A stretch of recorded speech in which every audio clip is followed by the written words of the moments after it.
इथून म्हणजे आपण 2-3 दिवसापासून पाहतोय की मार्केट असं असं करेन, मार्केट तसं करेन.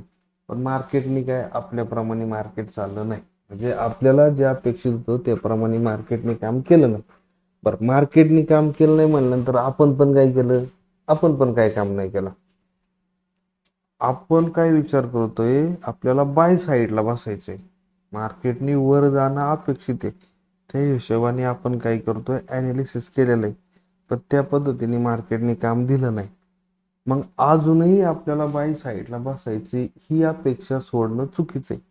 कारण की आपण निर्णय काय घेतलेला आहे की आपल्याला बाय साईडला बसायचंय. मार्केट वर जाणार आहे, पण त्या पद्धतीची घडामोड जर घडली तरच आपण काय करणार, बाय करणार. आता आजची तारीख आहे, आज आहे 7 तारीख.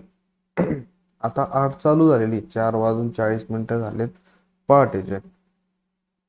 आपली अपेक्षा होती की आत्ताची कॅन्डल आहे, आजची 7 तारखेची जी कॅन्डल आहे ती आपल्याला ग्रीन पाहिजे होती.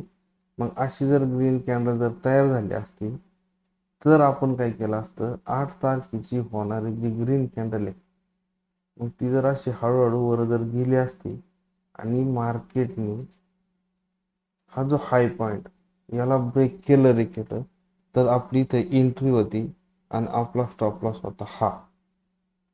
जर 7 तारखेची ग्रीन कॅन्डल झाली असती तर.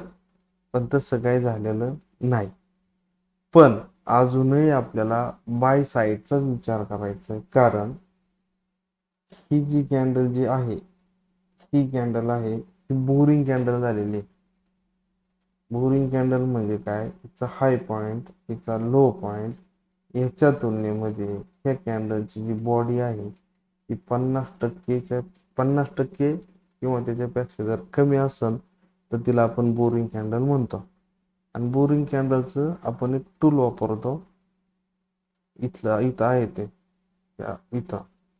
मग आता ही बोरिंग कॅन्डल झालेली, रेड जरी असली तरी ती कोणती बोरिंग कॅन्डलच आहे. उद्या 9 तारखेला, उद्या जर 9 तारखेला, सॉरी 8 तारखेला, 8 तारखेला जर ग्रीन कॅन्डल झाली आणि 9 तारखेला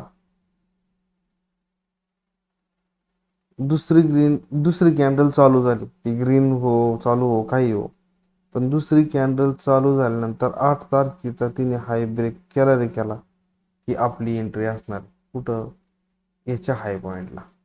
याच्या हाय पॉइंटला आपली एंट्री आणि आपला स्टॉप लॉस हा इथला. बस. आणि मग तेव्हा आपली बायची एंट्री आणि टार्गेट एकाच थीमचं. फक्त काय व्हायला पाहिजे, 8 तारखेची आपल्याला ग्रीन कॅन्डल पाहिजे आणि 9 तारखेची जी ग्रीन कॅन्डल तयार होईल तिने 8 तारखेचा हाय ब्रेक केला रे केला त्या ठिकाणी आपली एंट्री.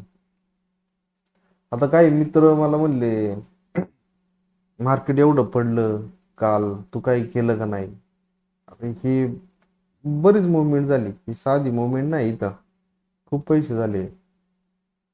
इथून जर पाहिलं तर 400-500 पॉईंटची मुवमेंट आहे. पण इथं मी काय डोकं दिलंच नाही. कारण मी ॲनालिसिस केलंय बायला बसायचे आणि याच्यामध्ये दोन लोक आहेत, खरेदी करणारे आणि विक्री करणारे, बायर पण आहे सेलर पण आहे. त्याच्यामुळं मी बायच्याच बाजूने विचार करतोय आणि बायच्या बाजूने मला एंट्री मिळाली नाही, त्यामुळं मी काय खरेदी नाही केली. आता ज्यांनी कमवले ते सेलर होते, ते मार्केटच्या बाहेर पडले कमवून. आता काही अजून पण असतील का बाबा मार्केट अजून खाली जाऊ शकतं, पण काहींना पुटमध्ये प्रॉफिट मिळाला पण घेतलाच नाही, कारण की मार्केट अजून खाली जाणार. पण जो प्रॉफिट मिळाला होता तो कमी झाला. का कमी झाला? कारण की आजची जी कॅन्डल आहे ती काय झाली, बोरिंग कॅन्डल झाली इथं. म्हणजे मार्केट साईडवेज झालं. आपण जर पाहिलं 15 मिनिटावरून जर पाहिलं तर मार्केटमध्ये म्हणावी अशी काही मुवमेंट नव्हती ह्या दिवसा, म्हणजे 7 तारखेमध्ये. 7 तारीख कुठून चालू झाली, आपण 9 वाजल्यापासून बघू. 9, इथून 9, 9:15, हा इथून.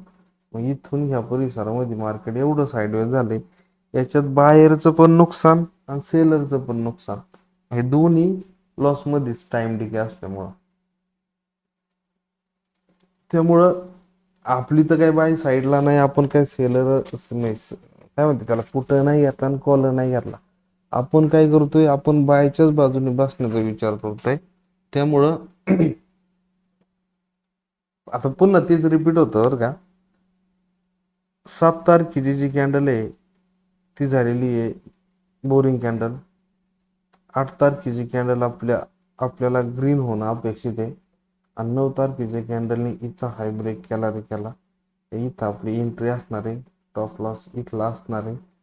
आणि टार्गेट एकाच 3चं टार्गेट ठेवायचं, किंवा ट्रेड घेतल्यापासून आपल्याला 6 कॅन्डल घेणं गरजेचं आहे. म्हणजे ट्रेड घेतल्याला ती जरी पकडली तर तिथून पुढचे 5 दिवस आपल्याला तो ट्रेड ठेवायचा. एकदा ट्रेड घेतल्यानंतर स्विंग ट्रेडवरती. तर मग आपण बघू 8 तारखेला, म्हणजे आज 8 जानेवारी 2025 रोजी जर ग्रीन कॅन्डल जर झाली, तर 9 तारखेची जी कॅन्डल होणार आहे तिने 8 तारखेचा हाय ब्रेक केला का त्या ठिकाणी आपली एंट्री. आणि जवळचा जो लो आहे इथला, हा जो लो आहे हा आपला स्टॉप लॉस. बस संपला विषय. हा घ्या किंवा इथला घ्या, कोणता तरी एक फिक्स करायचा, एकाच 3चं टार्गेट ठेवायचं. आणि एक तर एकाच 3चं टार्गेट कंप्लीट कर, किंवा मग आपल्याला 1 दिवसाच्या 6 कॅन्डल ज्या मिळतील त्या पदार्थ पाडायच्या, मार्केटच्या बाहेर परत घुसायचंच नाही लवकर. पुन्हा आपल्याला एखादी रिव्हर्सल भेटत नाही तोपर्यंत त्या ठिकाणी थांबू.